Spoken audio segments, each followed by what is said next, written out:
Менә 2-нче ел рәттән башкалабызның Локомотив пляжы һәм Тимер юл вокзалы арасындагы территорияга законсыз кар ташлау очраклары теркәлгән. Былтыр моның өчен штраф та салынган иде. Шәһәр үзәгеннән ерак булмаган урында мондый башбаштаклыкка чик куелырмы? Хәбәрчебез кызыксынды. Яшыл зонаның йөзләгән квадрат метры пычрак карасында калган. Законсыз кар эскертләре байтак җыелган шул биредә. Тиздән пычрак кар имнәре эреп юкка чыгар. Әмма табигатькә күпме зыян килә. Никадәр ком, реагентлар, нефт продуктлары, көнкүреш тизелеш калдыклары туфракка, федераль әһәмияткә ия булган Идел елгасына агып, әйләнә-тирә мохитны пычрата.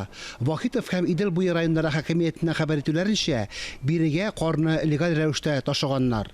Кичле кар яуганда юл хезмәтләре 500 мең тоннадан артык кар чыгарган.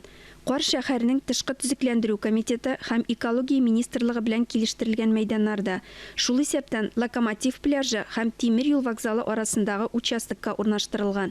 Экология министрлыгында бу фактны расладылар. Тик рөхсәт ителгән җир участкының чикләрен кабат тикшерәчәкләренә ышандырдылар.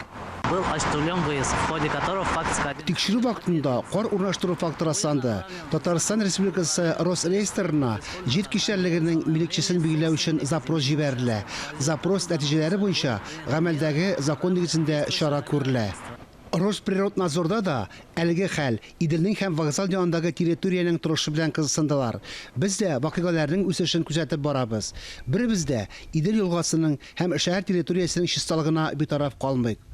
Фанис Мөхәммәтов, Булат Шакиев, Владимир Юрков, Татарстан яңалыклары.